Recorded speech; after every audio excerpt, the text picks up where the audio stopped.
It looks like a regular gas pump, but a skimmer can be hiding in plain sight. If this piece right here, where you put your card in, is loose, bulky, or shifts, don't swipe. What used to sit behind me on this plot of land that is now empty was a Noke Van Company building. And when flames tore through it, there was no working sprinkler system to stop them.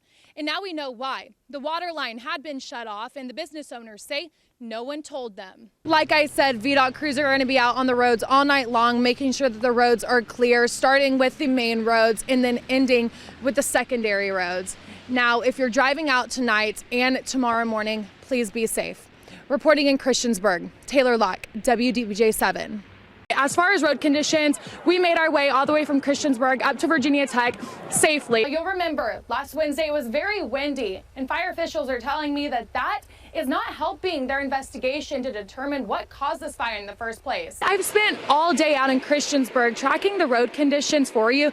Now here's video of what I've seen throughout the day. So first up is going to be Pepper's Ferry in North Franklin. That intersection, I saw lots of traffic flowing. It was at this house behind me on Kentucky Avenue on March 7th, where 23-year-old Tiffany Hughes walked out and never came back. Now, as someone who is so involved in this community, obviously, a lot of support is being poured into him and his family. His mother and his co-workers asking for your prayers as he's being treated at the hospital. Cause of this fire still remains unknown, but of course we're going to keep you updated on air and online as we learn more. I was actually scrolling on Facebook late last night and came across a post that quickly had hundreds of reactions. Now the story behind it is pretty interesting. Larry Carter checks receipts at Walmart in Christiansburg, which makes him a familiar face for a lot of people. 3 separate shootings, 2 right here in Northwest Roanoke and another down here in Southwest, all leaving our community heartbroken.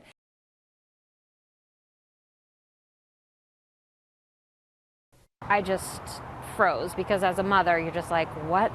Attacked? Running on a Monday morning in Roanoke, Virginia. No one saw anything on that busy road that morning, so my mind was going everywhere. Amy Light's 15-year-old son and his girlfriend, Eliza Braby, are now recovering after what Light says was a random, senseless act of violence. Her son was assaulted off Brandon Avenue right before Blenheim Road around 10 o'clock Monday morning. The plastic surgeon came and said he was cut with either a box cutter, most likely a box cutter, could have been a knife, but he had a laceration from his nose all the way up to his ears, very deep.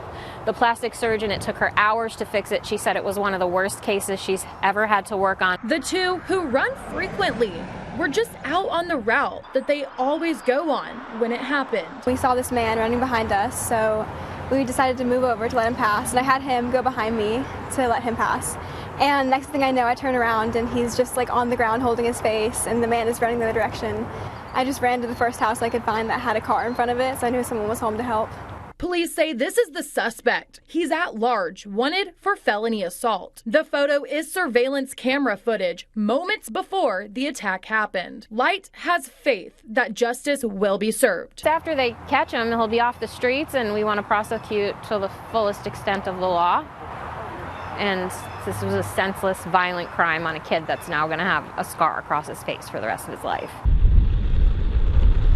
When it comes to skateboarding, Brooke Johnson is as steady as they come. But the reason behind her ride is something that shook her world. She recently lost her stepdad, a blue-collar man who worked hard, gave selflessly, and never let the job come before his family. He sold doors for a living, and he worked until the day he passed away. About a year ago, he broke his C5 vertebrae, paralyzing him. Even while in the hospital, unable to move, she says he never gave up hope. I know it's hard. I know it's hard on everybody. I'm going to get through this. I'm going to do the best I can tomorrow. Despite the vow, those were some of his final words, dying just days later. And that's why Brooke's here, skateboarding along Martinsville Highway. She promised her father she'd skate across America to spotlight spinal cord injury research, something she hoped they'd do together after he recovered. Oh, I love it. So Brooke strapped on her helmet anyways and pushed off in his name. Every mile, every blister, every hill, it's all for him. I wanted to leave him a legacy that means something bigger than just a guy selling doors. She began in Venice Beach, California, with nothing but a longboard and the weight of a promise too big to break. Now we're out here in Virginia. I can't believe it. I was like looking around as I was skating up here and I was like, where am I? 115 days later, she's in Danville with just over 200 miles left to final destination in Virginia Beach. I'll see you in a few miles. There's something I want to leave people from this. It's crazy to most people. They're like, I would never do that. I'm not going to do that. I would say, like, you can do anything you put your mind to. A promise being kept, one push at a time. In Danville, Taylor Locke, WDBJ7. Hundreds of miles separating two sisters who have no idea about each other. Finally. That's until... Because they knew you were coming. Hi. Oh, finally. I'm sweating. That's okay. Sorry.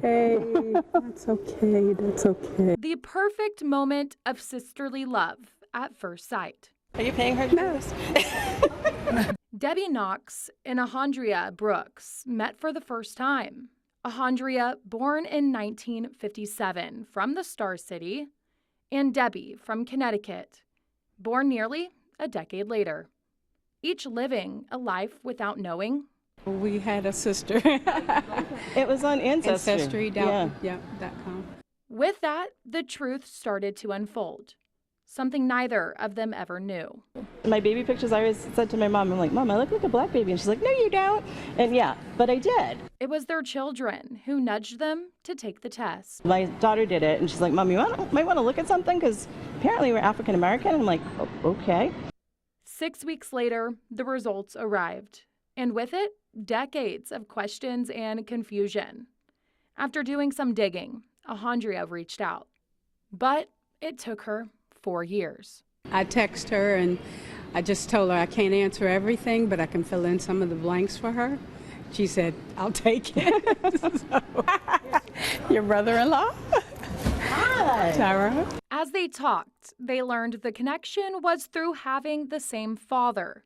Debbie not knowing him at all, Alejandra being wished a happy 18th birthday and not a word since. Both living with a different relationship to their dad, but there were signs. Everybody who saw it, the two of us together thought we favored each other. Yeah. So she looks a lot like my grandmother. So For Alejandra, she always knew of her diverse roots. we have people, all different kinds of people in our family. So it wasn't a big shock as it was for her.